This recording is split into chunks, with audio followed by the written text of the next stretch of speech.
En los últimos años de la década de los 90, en Colombia se respiraba un ambiente tenso y peligroso en las calles de las ciudades y pueblos del interior. Las FARC y el gobierno colombiano estaban en plenas negociaciones de paz. Los ojos del país se concentraban en esta situación. A nadie le interesaba nada más que no fuera lo que sucedía en las mesas de negociación y en los campos de batalla. Detrás de toda la fachada de los acuerdos de paz, Colombia seguía teniendo delincuencia al pie de calle. Criminales comunes que aprovechaban la falta de recursos policiales en los pueblos para hacer de las suyas. Justo en estas calles surgen dos nombres que aún tienen un fuerte impacto en la historia criminal de Colombia y del mundo entero.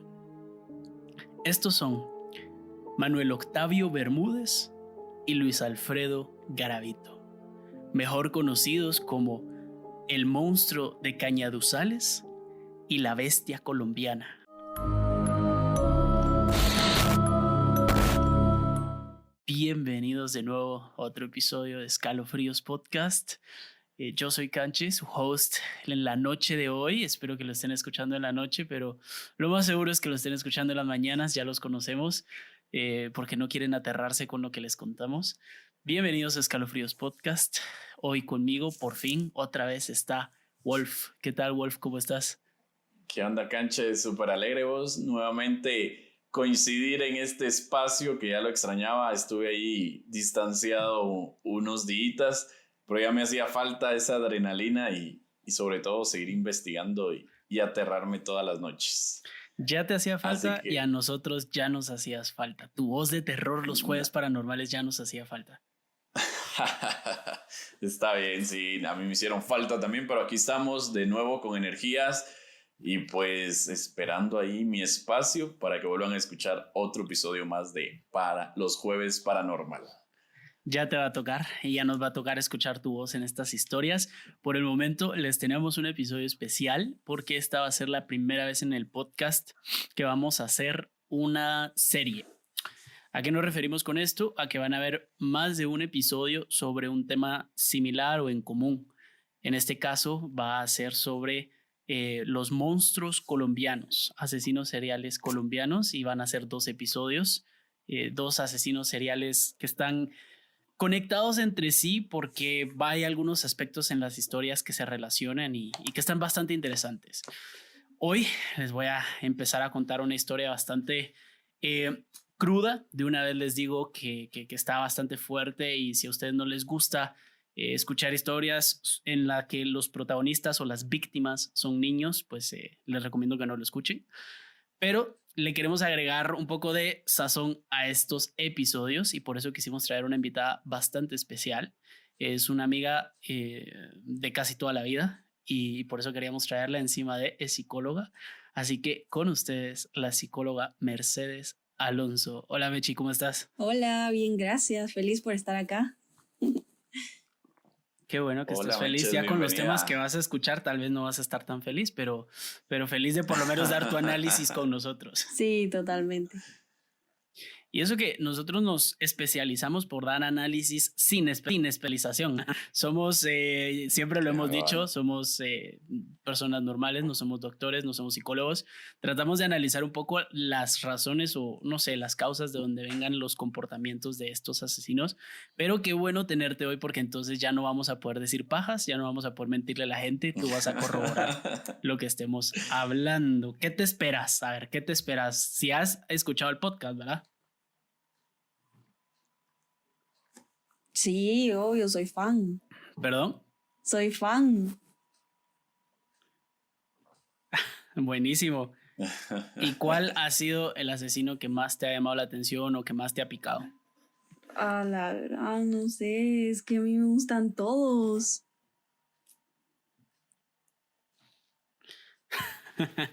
Bueno, no sé, el que más te recordes o el que más te ha impactado, sin importar que lo hayamos hablado, tal vez no lo hemos hablado. Mi favorito es Jeffrey Dahmer. Jeffrey Dahmer, yo creo que a él sí no lo hemos tocado. Pero es una buena recomendación. Y incluso hay película, entonces la podrían ver y también. Ah, está genial. De una vez nos sale 2 episodios, uno para Sin Escalofríos. Ahí está. Buenísimo. Pues buena sugerencia. Te agradecemos y también queremos agradecer a la persona que nos recomendó este tema, porque no nació de nosotros. Estaba en la lista de los asesinos de los que íbamos a hablar, pero estaba muy atrás en la lista. Todavía no íbamos a llegar a él. Y es que nos escribió una querida oyente desde Colombia, por supuesto, que se llama Julie. Ella nos escribió, nos mandó información, nos pidió que habláramos de estos 2 asesinos seriales, así que de ahí salió la idea de correrlos en la lista y que salgan en estos episodios estos 2 asesinos. Así que le agradecemos a Julie, pero también queremos agradecerle especialmente porque nos envió información privilegiada, información que ella redactó, que ella investigó porque es criminóloga. Así que pues muchas gracias Julie por la info y nos comentó que también tiene un grupo de WhatsApp con sus amigos en el que se ponen a platicar del podcast y de lo que hablamos y que se llama Escalofríos Podco por ser de Colombia, el grupo de WhatsApp. Así que les mandamos un fuerte abrazo y un saludo hasta Colombia y a todas las partes donde nos escuchan en Latinoamérica, porque estoy seguro que no son el único grupo de WhatsApp. Pero bueno, no Así hay que un más saludo, aviso. Yuli. ¿Sí? ¿Qué cosa? No, que un saludo especial a Yuli. Gracias por esa preferencia y que me imagino que ahí se mandan todos los episodios en ese grupo. Así que, Yuli, te mandamos un fuerte abrazo desde Guatemala y gracias por siempre estar ahí recomendándonos también con todos tus amigos y colegas. Así que un fuerte abrazo. Un fuerte abrazo, Yuli. Así que hoy ya no hay más avisos. Yo creo que ya podemos comenzar. ¿No tienes avisos, Wolf? ¿Algo que querrás decir? No, ¿Alguna invitación? Hoy no. Hoy creo que nos vamos a ir de lleno a la historia, porque yo creo que ya con esa intro que diste, creo que nos dejas como ya picados, como decimos acá en Guatemala, para ya conocer más detalles de estos casos. Pues espero que así sea. Pero bueno, comenzamos con el caso. En los últimos años de la década de los 90, en Colombia se respiraba un ambiente tenso y peligroso en las calles de las ciudades y pueblos del interior. Las FARC y el gobierno colombiano estaban en plenas negociaciones de paz. Los ojos del país se concentraban en esta situación. A nadie le interesaba nada más que no fuera lo que sucedía en las mesas de negociación y en los campos de batalla. Detrás de toda la fachada de los acuerdos de paz, Colombia seguía teniendo delincuencia al pie de calle. Criminales comunes que aprovechaban la falta de recursos policiales en los pueblos para hacer de las suyas. Justo en estas calles surgen 2 nombres que aún tienen un fuerte impacto en la historia criminal de Colombia y del mundo entero. Estos son Manuel Octavio Bermúdez y Luis Alfredo Garavito, mejor conocidos como el monstruo de Cañaduzales y la bestia colombiana, respectivamente. Hoy les voy a contar la historia del monstruo de Cañaduzales, Manuel Octavio Bermúdez. Vamos a comenzar con él, la parte 1. La parte 2 será de Garavito y ya verán por qué lo dejamos en este orden. Antes de comenzar, pues agradecer de nuevo a Julie, porque mucha de la información que les voy a contar, y se los recuerdo, viene de ella, ¿sí? Aquí se respetan los derechos de autor. Siempre que hemos sacado o tomado cosas de información de cualquier sitio que hayan redactado, pues también lo hemos puesto. Y es parte de nuestras fuentes, es la investigación que ella hizo para su trabajo universitario. Así que gracias, Julie. En 2001, las FARC tomaron una de las cárceles de la región del Cauca, dejando libres a todos los presos. En el grupo de reos liberados se encontraba Manuel Octavio Bermúdez Estrada, que se encontraba cumpliendo una condena de 5 años y 4 meses desde 1999 por violar a menores de edad. Al salir, Manuel no dejó atrás su vicio criminal. Tomó diferentes trabajos en los cuales tenía que estar caminando por la calle buscando clientes. Lustrador, mensajero, arreglatodo, etc. Hasta que el trabajo de heladero se le acomodó mejor. Como heladero, tenía acceso a niños mientras estaba en constante movimiento. Además, esto le permitía rondar las calles en búsqueda de los mejores lugares o puntos ciegos de las aldeas. Así fue como se dio cuenta que si se mantenía en las calles que rodeaban las aldeas, tendría fácil acceso a los cañaduzales. ¿Qué son los cañaduzales como se les conoce en Colombia? El departamento del Valle del Cauca es conocido por su industria azucarera. Esta provee a los mercados de Colombia y países cercanos. El azúcar es obtenida de los grandes sembraderos de caña de azúcar o cañaduzales. De hecho, la región es conocida por obtener uno de los mejores rendimientos a nivel mundial en cuanto a la producción y la cosecha. Esto ha hecho que el gobierno local invierta en la siembra y quema de las cosechas con mayor rapidez. ¿Y por qué les estoy dando este dato? No solo es para expandir su conocimiento sobre Colombia y la industria azucarera. No, que aquí se aprende de todo. Pero no es solo por eso.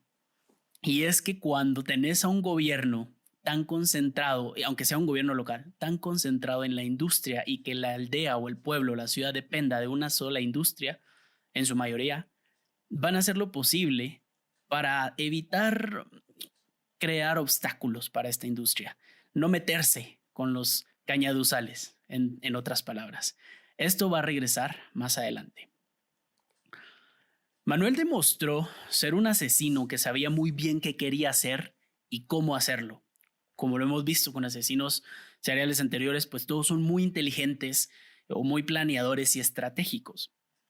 Ya tenía la fachada, ya era heladero, es decir, andaba en su carrito vendiendo helados. Ya había hecho el reconocimiento de los terrenos, por lo mismo de que siempre se mantenía en constante movimiento. Y ya tenía su plan de escape, porque se dio cuenta que si se mantenía en las calles de afuera de la aldea o del pueblo, tendría un fácil acceso a los cañaduzales y a poder esconderse o esconder los cuerpos de sus víctimas allí. Se enfocaba en atraer niños a su carrito de helados. Les prometía que les iba a dar producto gratis o trabajo si lo acompañaban. Justo cuando llegaba cerca de los cañaduzales, los dormía, violaba y luego los asesinaba. Una de sus víctimas, José Miguel Figueroa, de 9 años, caminaba al salir de su escuela cuando se topó con Manuel. Este lo engañó, prometiéndole que le regalaría bastantes helados. Lo acercó lo suficiente a los terrenos de la caña, lo tomó por el cuello, lo violó, lo ahorcó hasta que perdió la vida. Más tarde, la policía encontraría junto al cuerpo del chico un frasco de lidocaína. Esto es un analgésico local, según lo que logré encontrar, y un maletín que contenía lo siguiente: la ropa del niño, la ropa interior de varios niños, una soga, un reloj y revistas de qué, Wolf. Adivina revistas de qué podrías pensar que tenía metida en la maleta. Triple X. Triple X, yo creo que todos lo pensaríamos. Mechi, si estás ahí, ¿de qué pensarías que tiene revistas este malhechor? No sé, de cosas de niños. De cosas de niños, pues no. No exactamente, aunque sí van por ese lado. Resulta que tenía revistas de anatomía, revistas científicas o lo más científicas que pudieran llegar a ser. No tengo conocimiento de cuáles eran, de qué edición era, pero eran revistas de anatomía del cuerpo. Es decir, no era pornografía, sino que era un poco más para conocer sobre el cuerpo humano, y supongo yo que de ahí sacó los conocimientos que necesitaba para poder ahorcar, violar y hacer que perdieran el conocimiento antes de poder atraerlos. Durante los siguientes 2 años se encontraron hasta 16 cuerpos de menores. Todos ellos los encontraban casi completamente desnudos. Algunos aún tenían las sogas en el cuello. Sogas, cuerdas, cables, los encontraron con muchas cosas en el cuello. En la mayoría de escenas del crimen se podrían encontrar frascos de analgésicos, que son los que les mencioné anteriormente, con los que los dormía o completamente les quitaba la habilidad de sentir en el cuerpo.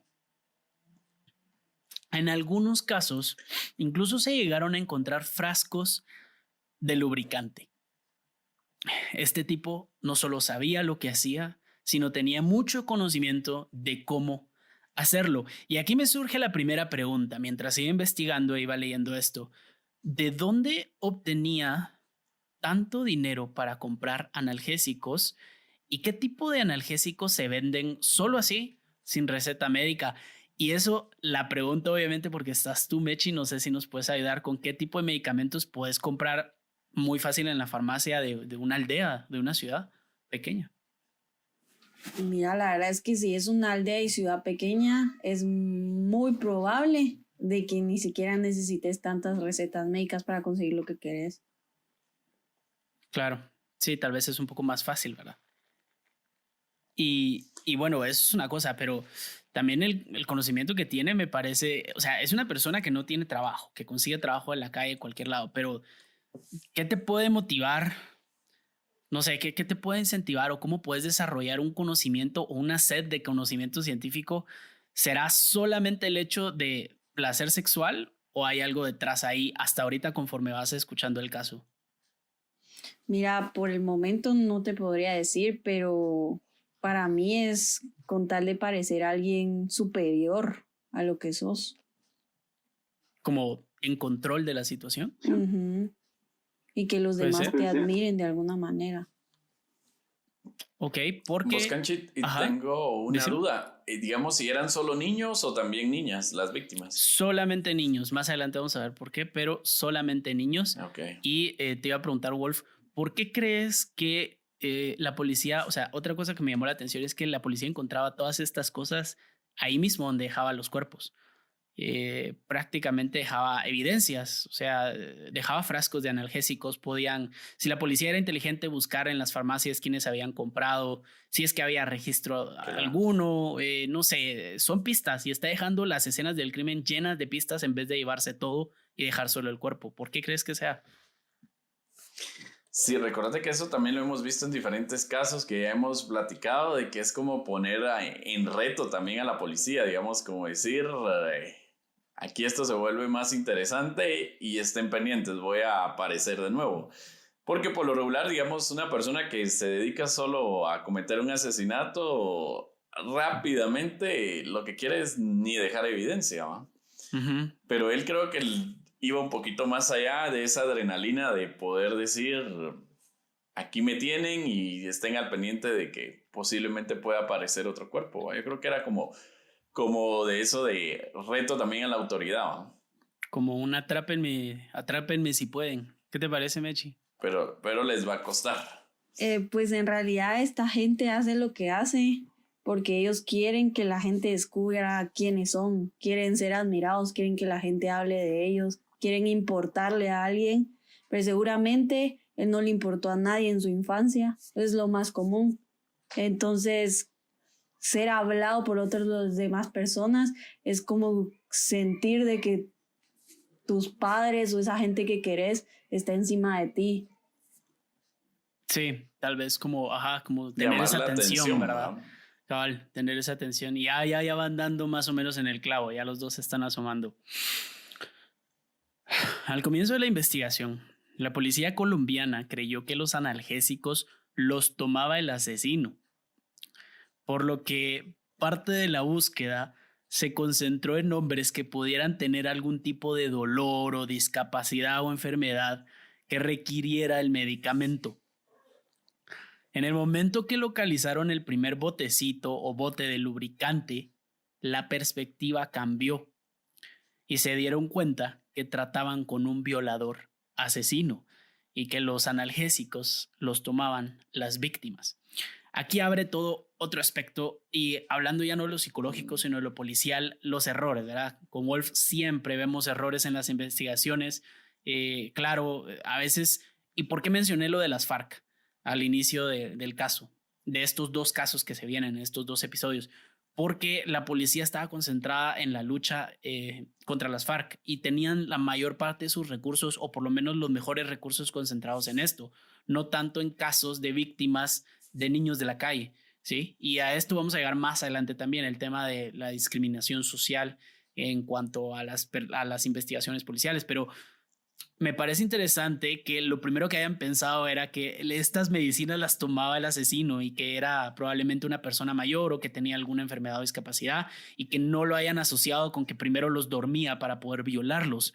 No encuentro por qué. No sé si Wolf, vos ves alguna razón por la cual asumirían esto según tu experiencia. Y lo segundo, que al momento de encontrar el lubricante se dieron cuenta que no en todos los casos había lubricante. Entonces digo yo, ¿cómo no les hicieron una prueba o por lo menos no encontraron pruebas de violación? Estoy seguro que pruebas quedan en el cuerpo cuando violan a una persona.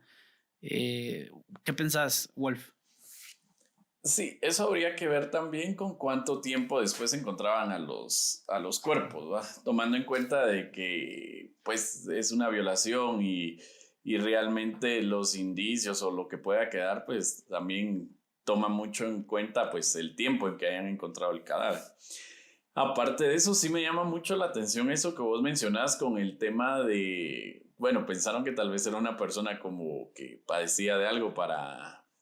Yo realmente desde que lo empezaste a mencionar, sí se me vino como a la mente decir, bueno, tal vez con eso los dormía o realmente, pues sabemos de que una violación y máximo que siendo niños o adolescentes, pues realmente es una experiencia que tal vez él lo que quería era como evitar ese dolor o qué sé yo, tal vez porque para otro tipo de violadores nos hemos dado cuenta que ese dolor y ese sufrimiento creo que lo disfruta. Pero acá no sé si tiene que ver todo lo contrario, ¿verdad? Que él evitaba eso y realmente utilizaba como ese método, ¿verdad? Para que realmente ellos no pudieran estar como conscientes de la situación. Son como, habría que ver más detalles para ver, digamos, si es todo lo opuesto a la mayoría de los casos, ¿verdad? Mechi.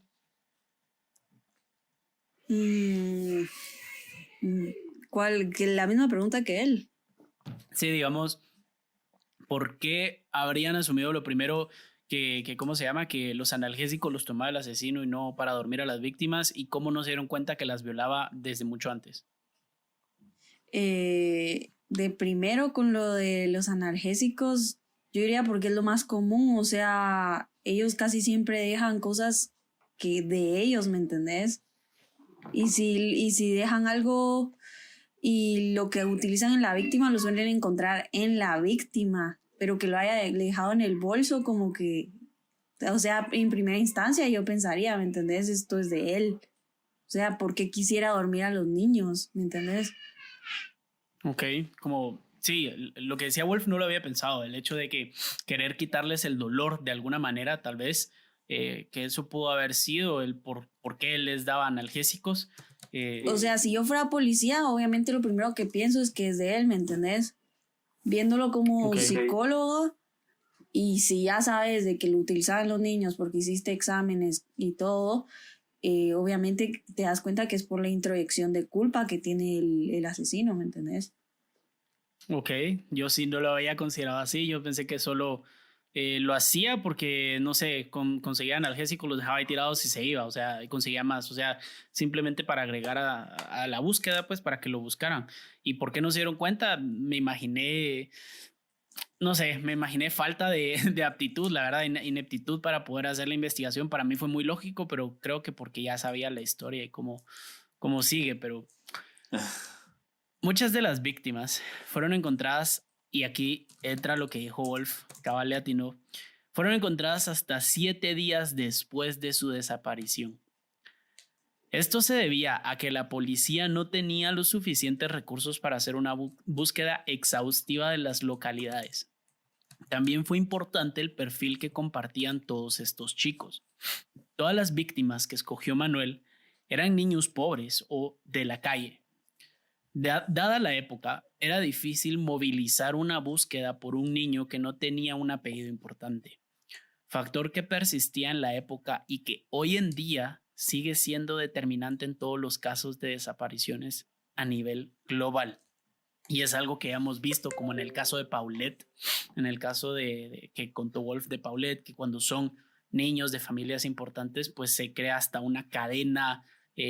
Ahí sí que Yo, en esta opinión, yo diría, más allá de que las autoridades le dan importancia por ser un niño de apellido importante, yo creo que es más por los recursos que tenga la familia, las conexiones que tiene, el poder de repetir a través de más personas, de que compartan las historias, que compartan la búsqueda, los datos, todo esto, mientras que un niño de la calle, digámoslo así, de bajos recursos, pues es un poco más difícil porque muchos de ellos no tienen ni siquiera un hogar, una familia.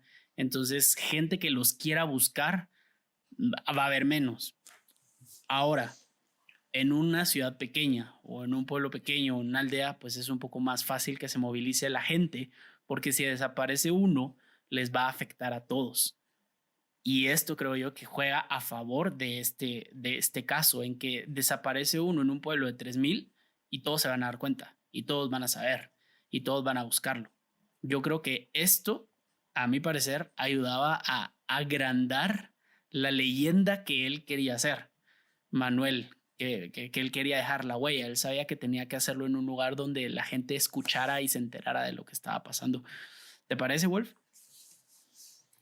Sí, escuchándote ahí, realmente, ay, a lo que vos mencionas, no debería de ser así. Lamentablemente, Por lo hemos supuesto. estado viviendo en cada uno de casos muy recientes acá en Guatemala. Vimos el caso de Petén, un departamento de acá de Guatemala, desapareció una niña y pues tampoco era como de un apellido reconocido y todo, pero realmente los vecinos se organizaron y la mamá fue una de ellas y pues lamentablemente apareció el cuerpo y ya sin vida.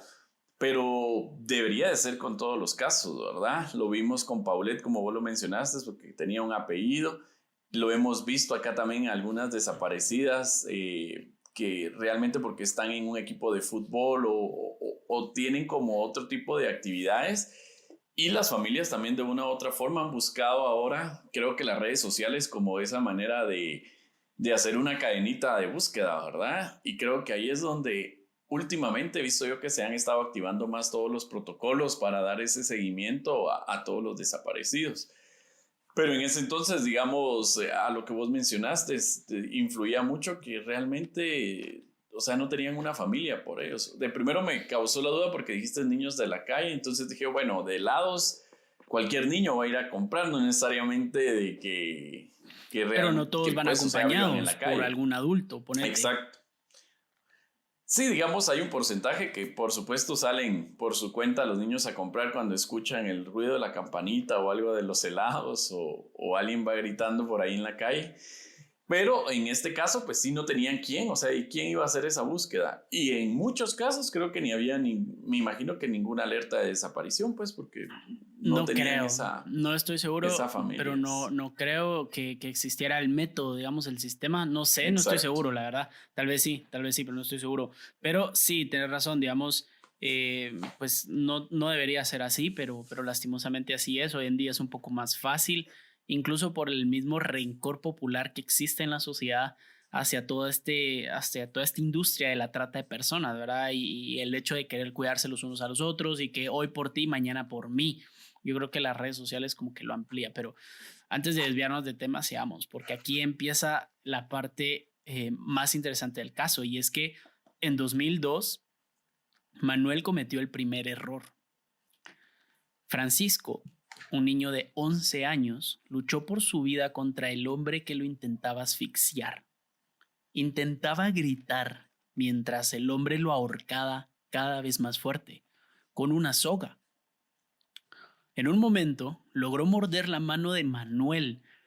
Este soltó la soga y Francisco logró escapar. Rápidamente acudió a la estación de policía en donde contó a detalle lo sucedido. Las autoridades ya tenían entonces una descripción hablada del asesino y un método ya reconocible. El método, ¿a qué me refiero con método reconocible? Y es a lo que contó Francisco, se asemejaba y era completamente igual a la forma en la que habían encontrado los cadáveres de los otros niños. Los demás. Ya tenían al asesino serial, ya sabían y por lo menos ya tenían una víctima que había logrado escapar. Él les dio un retrato hablado. Les voy a mostrar el retrato hablado que nos envió Julie.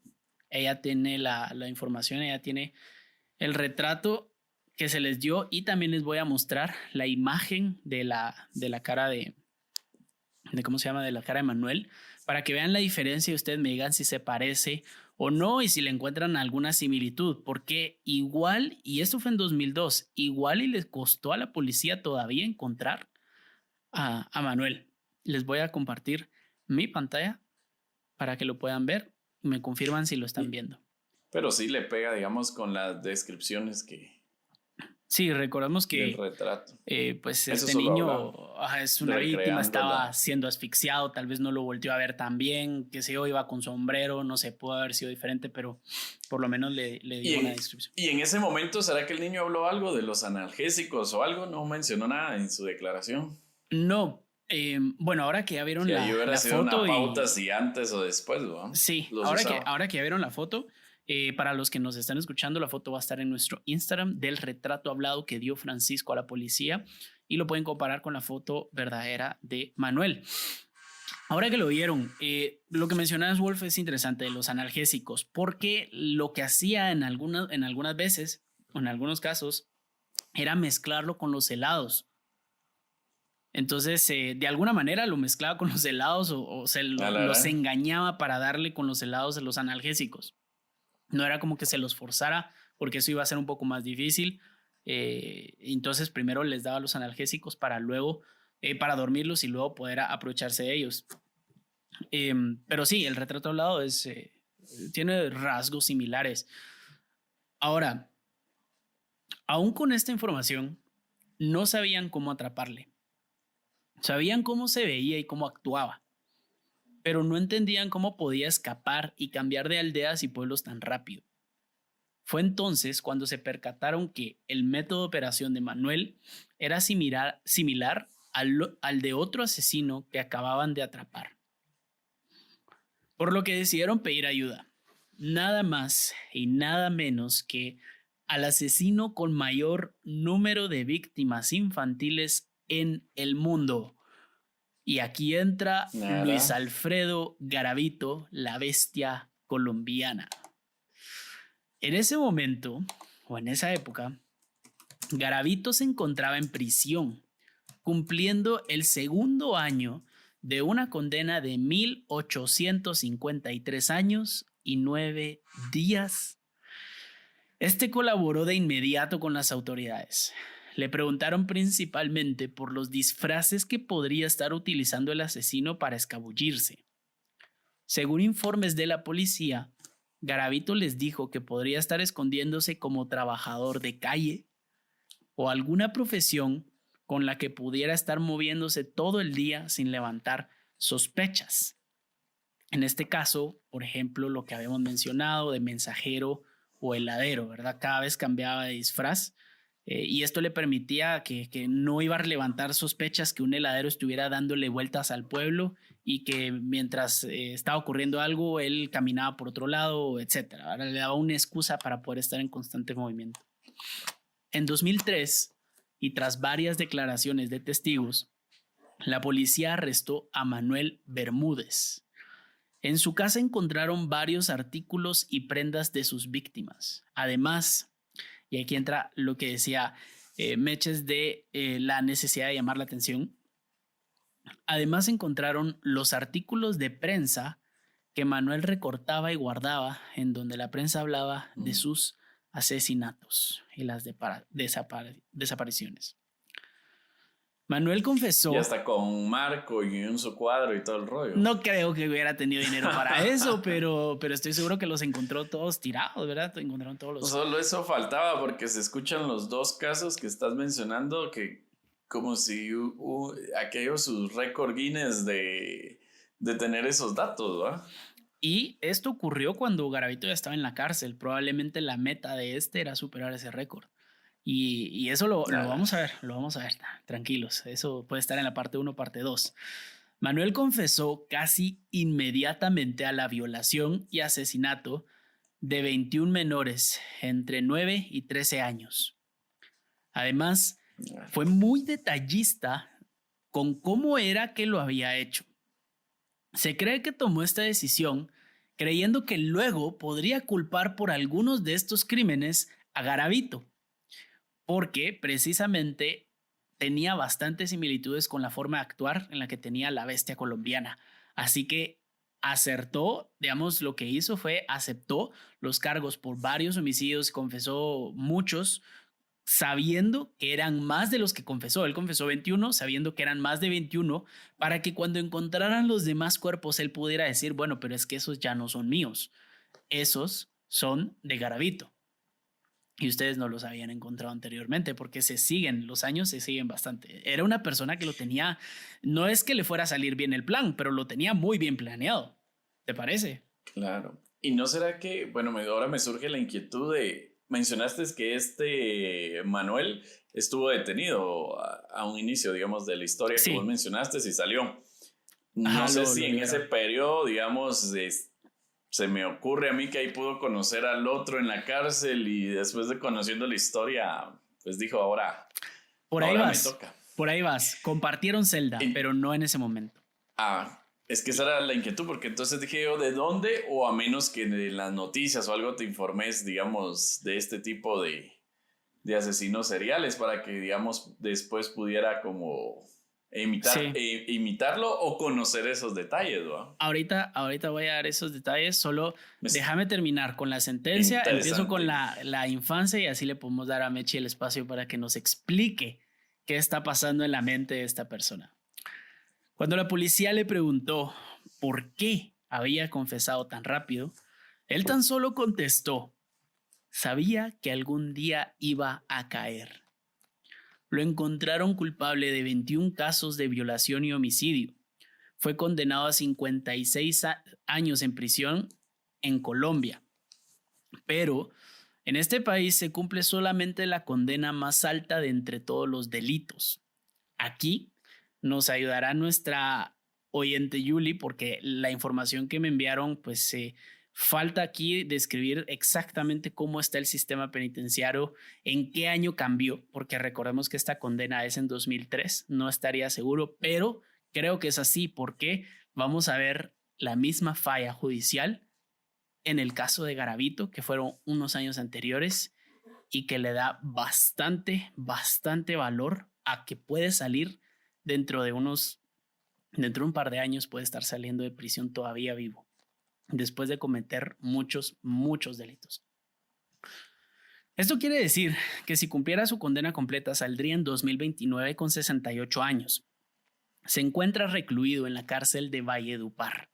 No sabemos si va a salir porque puede su condena ser reducida por buena conducta y trabajo con las autoridades. Así como lo vamos a ver en el caso de Garavito. Y aquí quería meter la parte de la infancia y el perfil psicológico de lo que vamos a hablar después de esta pequeña pausa. Hey tú, extraño a quien le encanta escuchar historias de muerte y de fantasmas. Queremos tomarnos un momento para agradecerte por escucharnos semana a semana.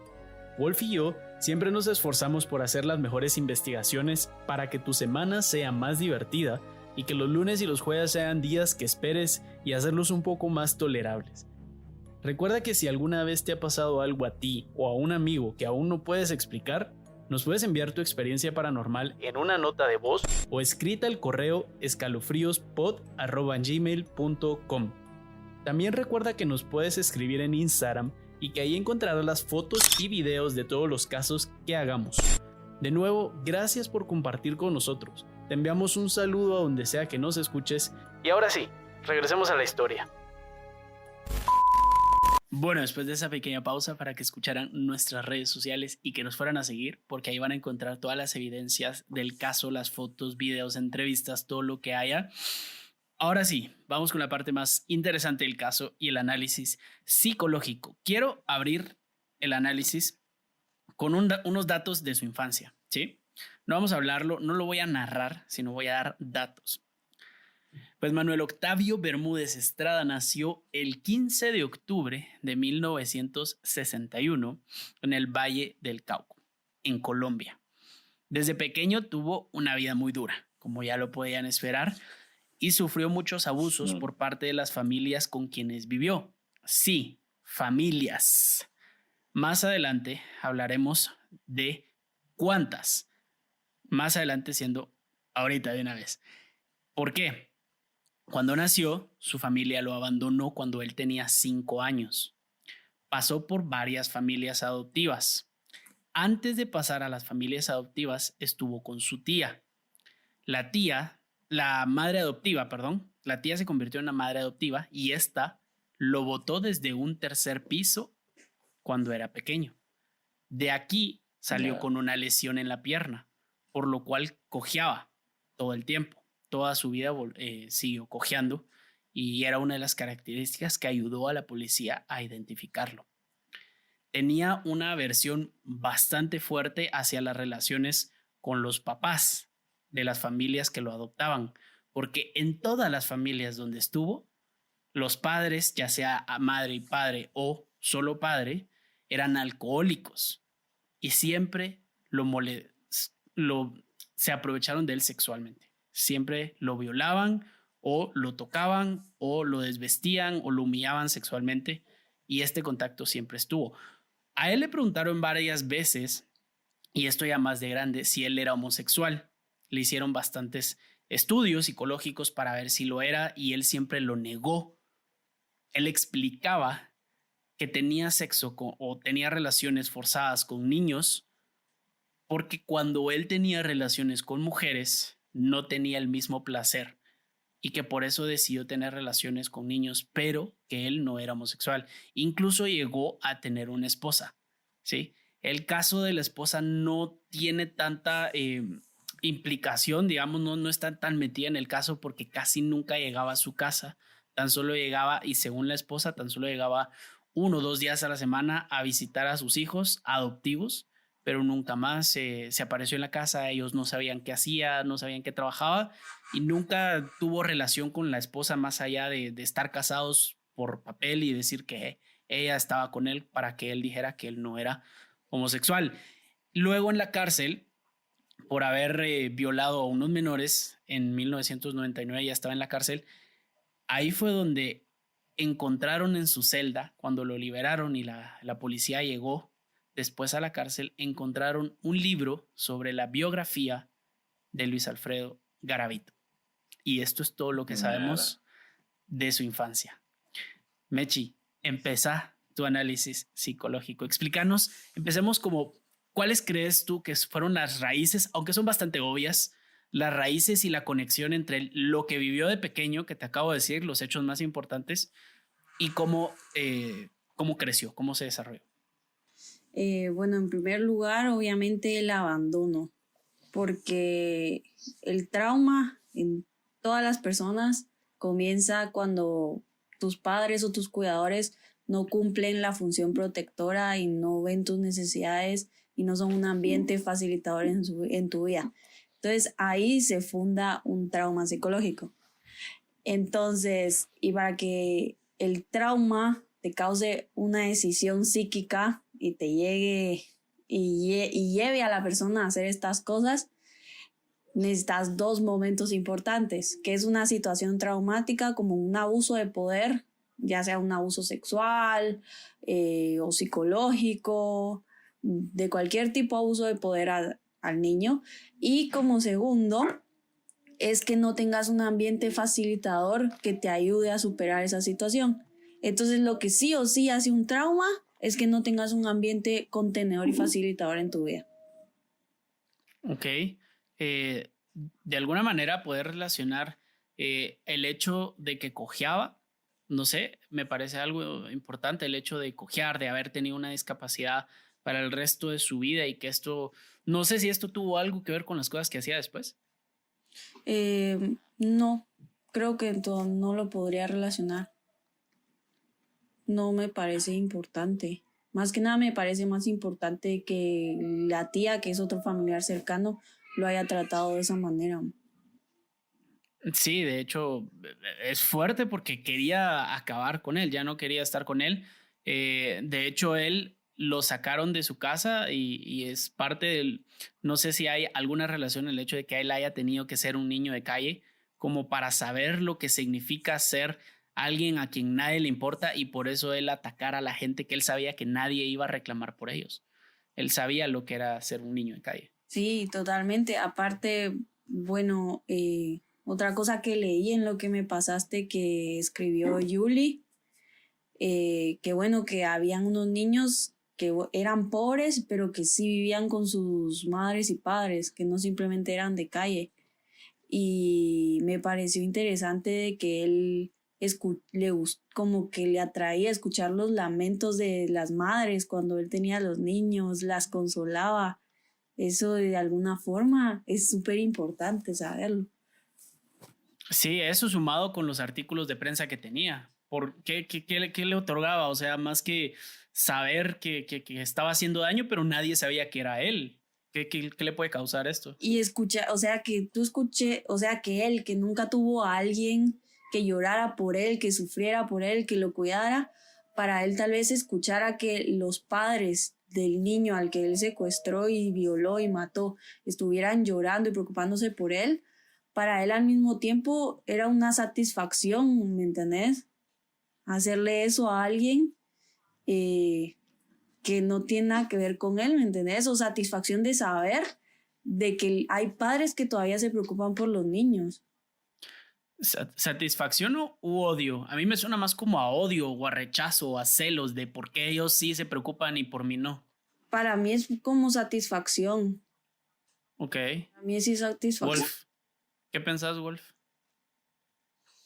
Sí, yo escuchándolos ahí un poco, realmente, bueno, no sé, ya viendo toda la situación de infancia de él, no sé si se ponía a pensar, digamos, en los papás, digamos, principalmente. Yo creo que él realmente los abusos que tuvo, creo que de esa manera u otra, él buscaba esa satisfacción que en su momento para él se convirtió en algo pues traumático, considero yo. Ya después buscó esa misma satisfacción que no sé por cuánto tiempo sufrió también de esos abusos, que creo yo que de una u otra forma pienso yo de que se haya buscado esa como salida de satisfacer sus necesidades. Lo que me causa también aquí como inquietud y que a eso le he apuntado bastante mucho tiempo de recalcar con las autoridades. Sabes de que, no sé, creo que en muchos de nuestros países la rehabilitación no se da como en los centros carcelarios, entonces sabes que ya abusó de algunos niños, ya tuvo una sentencia por eso y lo volvés a dejar libre nuevamente. No sé si acá todavía Meche nos puede aportar a eso de saber qué tanto puede volver a cometer estos hechos, digamos, estas personas, tomando en cuenta que no tuvo una rehabilitación como adecuada, ¿verdad? Porque Sí, si aquí ya había tenido eso. Eso si no lo matan al salir. Ajá, o sea, pues tiene un trastorno de personalidad, ¿me entendés?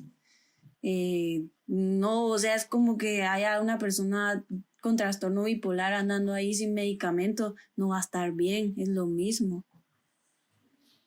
Totalmente lo mismo. Sí, es una buena pregunta porque él todavía no ha salido de prisión, pero está en proceso de que se está acabando su condena. Sí, eso me preocupa, digamos, realmente que por buena conducta y todo eso, y lo hemos visto en otros casos que han salido.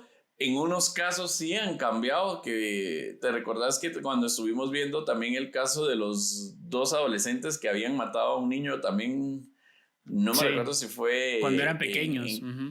Exacto, entonces salieron los dos y se le dio el seguimiento y uno de ellos pues hizo su vida y el otro no, ¿verdad? Volvió otra vez a asesinar, entonces es como que... Tomando en cuenta esos patrones, digamos, las autoridades en muchos países ya se desligan, o sea, ya cumplió su sentencia y para afuera y no se le da como ese seguimiento que debería de darse, tomando en cuenta de que pueda ser el riesgo como persona, que como decías vos, lo puedan asesinar, ¿verdad? Por todos los hechos que había realizado, que como familia dolida, no sé cómo puedan actuarse en esos momentos. Y aparte de eso, el riesgo de volver a salir a incorporarse a la sociedad y que vuelva a cometer los mismos asesinatos, ¿verdad? Entonces, es interesante también tomarlo en cuenta, considerando que está pues a un par de años y creo que muy buena edad, 68 años, o sea, no. Sí, es un buen tema, es una buena inquietud. También se nos pasó, yo te quería preguntar, yo no me creo que pues esa es su excusa de que él no era homosexual. ¿Hay alguna razón para poder creerle, Mechis, de que él no era homosexual y solo quería el placer porque no lo conseguía con las mujeres? Mira, hay una cosa que leí que me pareció importante, que él decía, ¿verdad? Que él sufría eyaculación precoz en un acto sexual heterosexual, pero que no le sucedía lo mismo con su amigo de la infancia. Y eso me pareció muy importante. Tal vez un amigo de la infancia, si es de la infancia, obviamente en ese momento él no puede saber si es homosexual o no, ¿me entendés? Pero tal vez si era un amigo es porque tal vez era la única persona en la que él podía confiar, si se refiere a él como un amigo, ¿me entendés? O tal vez la única persona cercana que tenía, y me imagino que va por ese rumbo. Entonces tal vez por eso también escogía a los niños de esa edad, porque tal vez pudo ser por esa edad que él hacía esas cosas con su amigo. Lo que sí es, les voy a leer el texto citado del texto que nos mandó Julie, porque yo lo entendí de una manera diferente. Dice, y cito, Bermúdez afirma que las relaciones sexuales con mujeres no eran satisfactorias, pues sufría de eyaculación precoz en un acto sexual heterosexual, reportando que no sucedía lo mismo con su amigo de la infancia. Al principio que lo leí, digamos, yo lo que entendí fue que él, cuando lo hacía, él eyaculaba, digamos, rápido, digamos, y que su amigo no lo hacía. No que con su amigo, o sea, él no entendí que él tuviera relaciones sexuales con su amigo, sino que él veía que a sus amigos no le pasaba lo mismo y que por eso él decidió probar otra cosa. Pero ahorita que me lo decís, sí, tiene totalmente sentido, pues, o sea, ya le agarró la onda y sí tiene sentido de que tal vez, como decís, de chiquito él no, de pequeño él no sabía qué era lo que estaba sucediendo. También hay otra cita que les quiero dar del texto que nos mandó Yuli, que dice, Bermúdez se une con una mujer con la que tuvo otros 2 hijos, pero se divorcia por infidelidad. En esta época es capturado por 26 días por acoso sexual a menor de edad. En el 94 se desplaza a Palmira, en donde conoce una mujer con la cual vivió durante 3 años y con la que tuvo un hijo. En este tiempo no se reporta ningún abuso o acoso sexual. En el 99 vuelve a ser detenido a 5 años por abuso sexual, ofreciéndole al menor 10,000 pesos para que no lo delatara. Sin embargo, este no cumplió, lo que desencadenó que no solo abusara de los menores, sino también que los asesinara, convirtiéndose en el año 2000 en un asesino serial. O sea, él cuando comenzó a tener relaciones sexuales con los niños, a violarlos, no los mataba al principio. Y yo creo que ahí tal vez se abre la puerta, y el por qué no le creo yo a que no fuera homosexual es porque él lo que quería era simplemente ser homosexual sin que nadie lo juzgara. Y la vez que lo intentó ser y callar a la víctima, a la víctima en este caso, al niño que violó, este niño no quiso, o sea, quiso confesar y no quiso quedarse callado. Por lo que él lo que dijo, bueno, o sea, la única forma en la que yo puedo de verdad satisfacer mi placer sexual es matando a las personas a las que violo, y las personas que él podía violar por su complexión física no era una persona muy grande, muy fuerte o muy fornido, era una persona bastante delgada y desnutrida, hasta diría yo, y no iba a poder hacerlo con hombres, no iba a poder violar a hombres, y si los intentaba matar, lo iban a matar a él. Y que al final todo esto para mí se resume en esta, no sé cuál es el término clínico, pero en este miedo de salir del closet y encontrar otras maneras en la pobreza de poder satisfacer sus placeres sexuales. No, la verdad es que no creo. Para mí es más una proyección a su infancia. ¿Me entendés? Como en esa edad es cuando, si tú sufrís tantos abusos, te identificas con el agresor. Y al final en tu psiquismo tenés una lucha entre la realidad de lo que te pasó y entre la protección que necesitas, identificándote con el agresor, ¿me entiendes? Entonces tal vez en esa identificación con el agresor, él hacía lo mismo a niños, así como a él le pasó, y por ahí los mataba ya por la introyección de culpa que le causaba. Y decir así como que usualmente los sociópatas lo que dicen es como que matan a estas personas porque se identifican con esas personas y porque piensan de que si esas personas para qué van a seguir en este mundo, si solo van a seguir sufriendo así como él está sufriendo, ¿me entendés? Entonces ellos como que justifican las muertes por eso, para que esas personas no vivan lo que ellos vivieron. Y si para él fue tan fácil violar a este niño, entonces también lo puede hacer para cualquier otra persona violar o matar a ese niño. Entonces yo digo, mejor lo mato yo primero antes de que alguien más le siga haciendo daño. Ahí se ve la introyección de culpa. Ok, como para quitarse tal vez un peso de encima de que ellos van a tener que cargar con que fueron violados el resto de su vida. Y también por eso también los analgésicos, ¿me entendés? Ya. Yo claro, sí los analgésicos no esos, ¿sí? Y eso es interesante lo que mencionaba Meches también, porque yo he visto varios casos de que pues han sufrido de diferentes abusos, pero no necesariamente van a ser homosexuales. Incluso pues un caso muy específico donde esta persona violaba pues a chicas y él confesó en todo el proceso de que él había sido abusado por sus padrastros, ¿verdad? Entonces que de una u otra forma él, digamos, toda esa infancia que vivió la manifestaba, digamos, cometiendo los mismos sucesos, ¿verdad? Pero no necesariamente, digamos, en este caso fueron con hombres o con niños, ¿verdad? Entonces, sí, tal vez sí considero de que no necesariamente, pues, digamos, que sufran de un abuso vayan a ser homosexual. Sí, no digo que sea automático, digamos, que una cosa guía a la otra, pero creí que tal vez era eso, tal vez, o sea, pero sí, al final tiene mucha lógica el hecho de que se identifiquen con el agresor, de alguna manera quieran hacer lo mismo o repetir la acción y lo vimos con John Wayne Gacy, que es el payaso, el que inspiró la historia del payaso de It, que su papá lo desnudaba sin razón alguna, le pegaba, abusaba de él y al final él después decía que él perdonaba y que él amaba a su padre y que él lo único que quería era que su padre se sintiera orgulloso de él. Entonces, al final él terminó haciendo lo mismo que su padre le hacía a él, solo que a otras personas. De hecho, y lo menciono porque estaba escuchando yo ayer, si no estoy mal, un podcast, estaba buscando varios podcasts, ¿verdad? Porque de vez en cuando pues también es bueno escuchar otras cosas, que no sea solo asesinatos, homicidios y violaciones, pero estaba escuchando una entrevista que hizo Oprah Winfrey a la hermana de John Wayne Gacy, años después, ya eso fue este año, si no estoy mal, en donde ella habla de las últimas horas de John y lo que logró conversar con él antes de que lo ejecutaran, ¿verdad? Antes de que le quitaran la vida en prisión.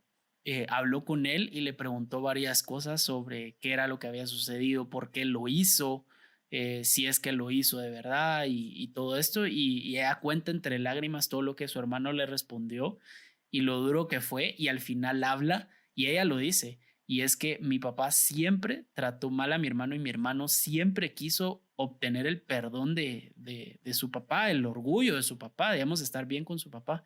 Y es prácticamente, pienso yo, que es extrapolable lo que sintió John con lo que siente o lo que sintió Manuel cuando su familia lo abandonó y en todas las familias lo abusaron de él.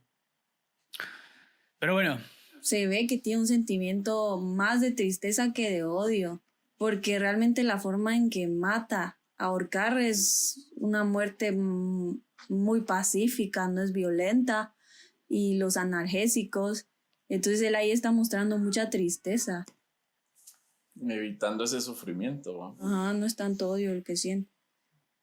Uh-huh. Tal vez sí es cierto, porque ahí no hace nada con los cuerpos, los deja tirados.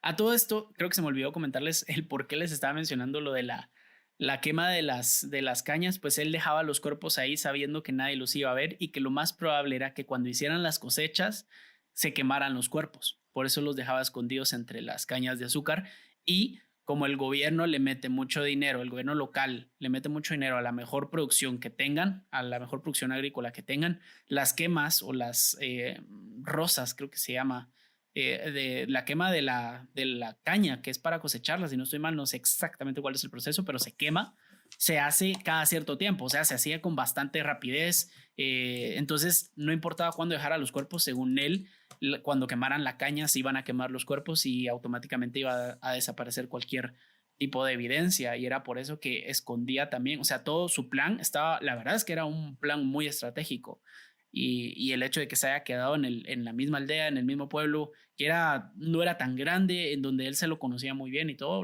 era una persona que lo pensó muy bien.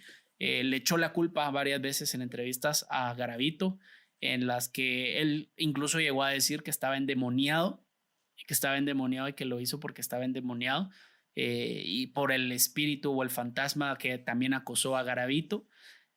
Compartieron celda, y eso era con lo que los quiero dejar. Garavito. Y que es la típica Excusa. respuesta que dan todos, es que escucho una voz que me decía, mátalo.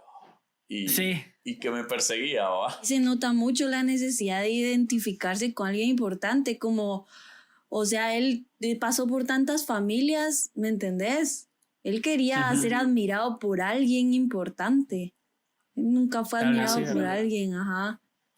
Sí, y eso, yo me quedo con dos cosas: que encontraron la biografía de Garavito en su celda, y que según la información que nos dio Julie, y por eso le agradezco mucho, llegaron a compartir celda un par de días en la prisión, y vamos a ver esa parte en la segunda parte de esta miniserie de monstruos colombianos, ya que el siguiente episodio que se viene después de este va a ser sobre la bestia colombiana, la persona con más asesinatos, con más homicidios de menores de edad en la historia de la humanidad. Vamos a ver qué fue lo que hizo, y hay muchísima información de esto por lo mismo de que fue un caso completamente que revolucionó los medios, la época en Colombia. Incluso sonó más que las FARC, le quitó espacio a las FARC en los medios. Fue increíble este caso. Hace poco se hizo una entrevista, un reportero español que se dedica a entrevistar a varios criminales, le hizo una entrevista en la misma celda en donde él habla incluso de qué va a hacer cuando salga de prisión.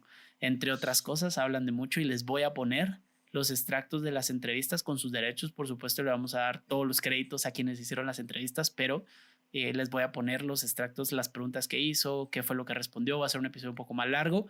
Esperemos que les guste, y también esperemos que Mechi nos pueda acompañar también para ese episodio. No sé si va a estar ahí disponible. Tal vez lo grabamos en persona. No sé. Esperemos que así sea. Pero bueno, los dejamos hasta aquí. Recuerden, va a haber una segunda parte de Luis Alfredo Garavito. Espero que les haya gustado la historia del monstruo de los Cañaduzales. Y bueno, ya regresamos a esto de hacer episodios de asesinos seriales. Yo sé que es parte de lo que más les gusta. Envíenos recomendaciones de casos. Recuerden que nos pueden enviar recomendaciones de películas para el segmento de Cine Escalofríos. Aquí les anuncio que vamos a tener al protagonista de una película de asesinos, sobre un asesino serial, de un caso que ya redactamos en el podcast. No se los voy a anunciar de quién, lo voy a anunciar en nuestro Instagram para que nos vayan a seguir, y en Facebook, Escalofríos Podcast. Ahí van a saber a quién vamos a entrevistar, al protagonista que interpretó al asesino serial de un caso que ya tratamos, ¿sí? Así que es muy interesante. La película está hoy en día en cines y se los vamos a comunicar en Instagram y Facebook, así que vayan a seguirnos. Yo soy Canche, conmigo estuvieron Wolf y Mechi, la licenciada Mercedes Alonso, psicóloga profesional, por favor. Y nos vemos a la próxima. Chao. Hasta pronto. Adiós.